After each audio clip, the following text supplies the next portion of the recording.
na kaloob ng Diyos sa mga pamilya ay ang mga anak. Ngayon, kung gusto nyo maging biyaya ang inyong mga anak ninyo, anong dapat gawin? Mayroong magandang tradisyon na ipinapakita dito. So, unang ginawa ni Maria para magkaroon para maging mabiyaya ang pamilya, si Jesus ay naging maalam, take note. Lumaki si Jesus na naging maalam. And then, naging matuwid dahil inialay nila ang kanilang anak. So magandang foundation na sa panahon na inihandog natin sa Diyos ang mga anak, karunungan kayang ibigay ng Diyos. Okay? Kung gusto nyo maging maalam, genius sa mga anak ninyo, ialay ninyo sa Diyos ang mga anak ninyo. Ihandog ninyo sa Kanya. Sa ibang pananaw, ginagawa nila ito noon na iharap sa Diyos, sa templo ng Diyos ang mga anak nila upang magkaroon ng ano ba ang pinaka-foundation? Pananampalataya. Maganda sa isang tao na may pananampalataya. Maganda sa isang bata na maliit parang, di ba si Liam nga, tinuruan ko na yung mag-sign of the cross. Kahit yun man lang ay alam na niya. Di ba? Maliit pa lang, dapat turuan na. Kasi kung maging kasanayan ng isang bata, hanggat paglaki, hindi yan mawawala. Kasi karunungan nakasanayan ng isang bata na gano'n ang pamumuhay, ay hindi yan maging pasaway. Although nasa tao ang pagiging pasaway, pero kumbaga malimitahan dahil sa Espiritong Banal na kaloob ng Diyos sa tao. So Jesus ay lumaki ng maalam. Kaya kung gusto nyong maging maalam ang mga anak ninyo, ialay ninyo sa simbahan ng Panginoon. Kung gusto nyong puspusin siya ng pagpapala ang mga anak ninyo, gaya kay Jesus, nakipagdebate na, maliit pa si Kristo, nakipagdiskusyon na sa mga elders of the church. So kung gusto nyong genius ng mga anak ninyo, spiritually, kailangan puspusin nyo sila ng spiritual, karunungan mula sa Diyos. Lahat tayo ay nagnanais na maging mahusay ang mga anak. Gusto nyo bang maging mahusay ang mga anak ninyo? Okay? Gaya kay Maria at Jose, humihingi sila ng basbas mula sa Panginoon. Di ba maganda yun na ang nanay, tatay ay dapat humihingi ng basbas mula sa Diyos. Lord, sana lumaki ang batang ito na matuwid, di ba? Lord, sana ang batang ito ay lumaki na may takot. Kasi ang tao kapag may takot sa Diyos, matuwid ang kanyang dinanais sa daigdig na ito. So dapat tayo bilang magulang ay humihingi din ng basbas mula sa Diyos. Mahalaga yan. Gusto nyong gabay at patnubay para sa inyong mga anak, ang Diyos mismo mga kapatid. Sikapin ninyong angkinin ang banal na Espiritu ng Diyos dahil saklaw ng Espiritu Santo ang karunungan, ang kakayanan para maging swerte ang mga anak ninyo. Hindi bilog ang pangpaswerte, ha? Baka nakahanda na yung mga bilog na prutas. Hindi bilog na prutas ang magpapaswerte sa pamilya, kundi ang mga anak ninyo ang maging swerte ninyo. Mas naniniwala pa kayo sa bilog na prutas kaysa maging kapalaran ng mga anak ninyo. So sila ang magbibigay ng swerte sa pamilya. Ay dapat maliit pa lang sanayin na Para by 2040, yung pagtanaw ng utang na loob sa magulang o sa pamilya, andon. Kailang hindi natin tinuturuan ng ganon, kaya yon ang result sa panahon natin ngayon. Okay? Kung gusto nyo pagpapala o swerte, dapat yung kakayanan ng mga anak, suportahan ninyo anong gusto nila.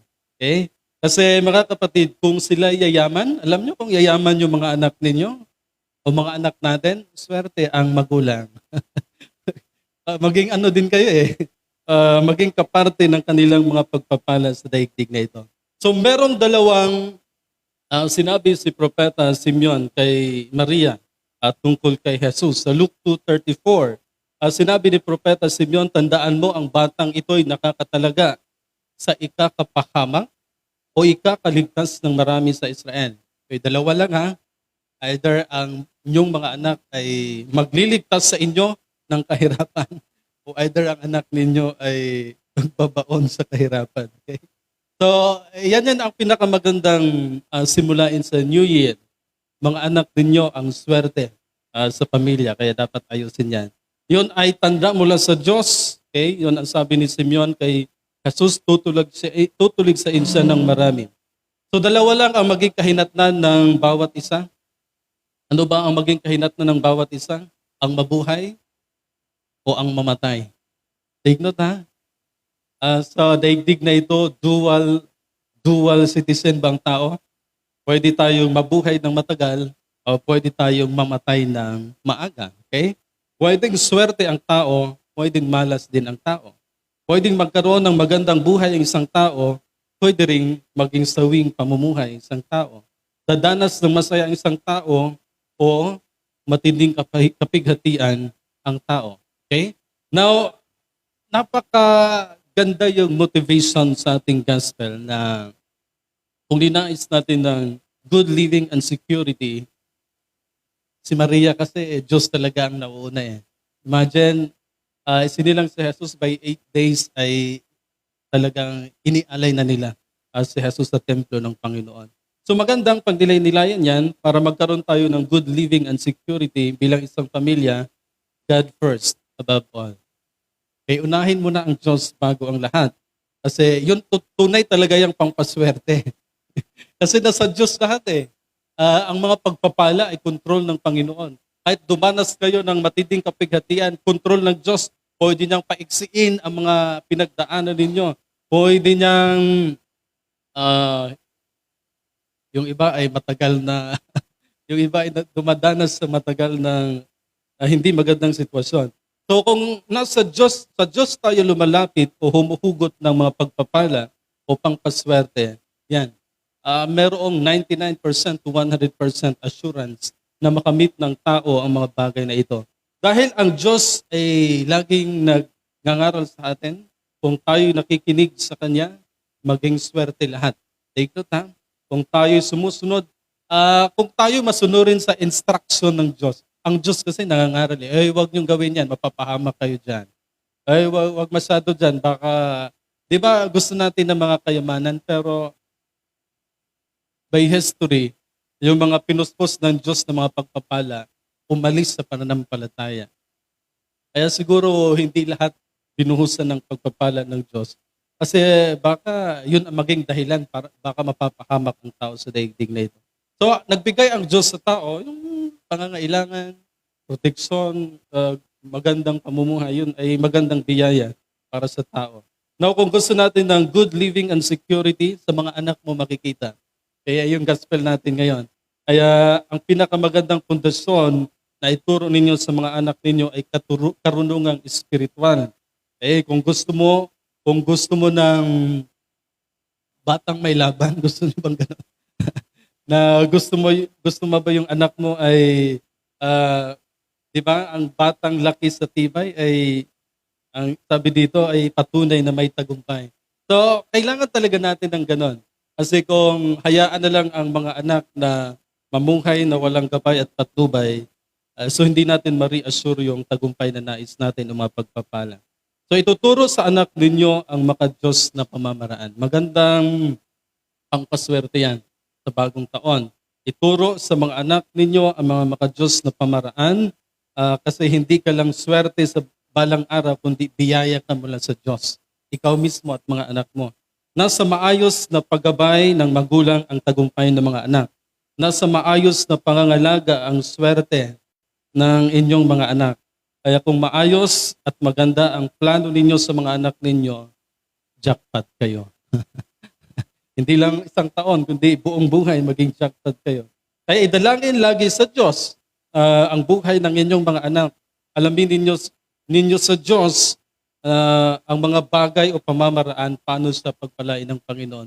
Alam nyo, ang karunungan ay given. Ano bang ibig sabihin ng given? Talagang ibinigay ng Diyos sa tao ang kakayanan. Di ba nung kinain ni Adan at Eva yung prutas ng karunungan? Doon na. Talagang, sabi nga ng ahas, maging kagaya kayo ng inyong Panginoon.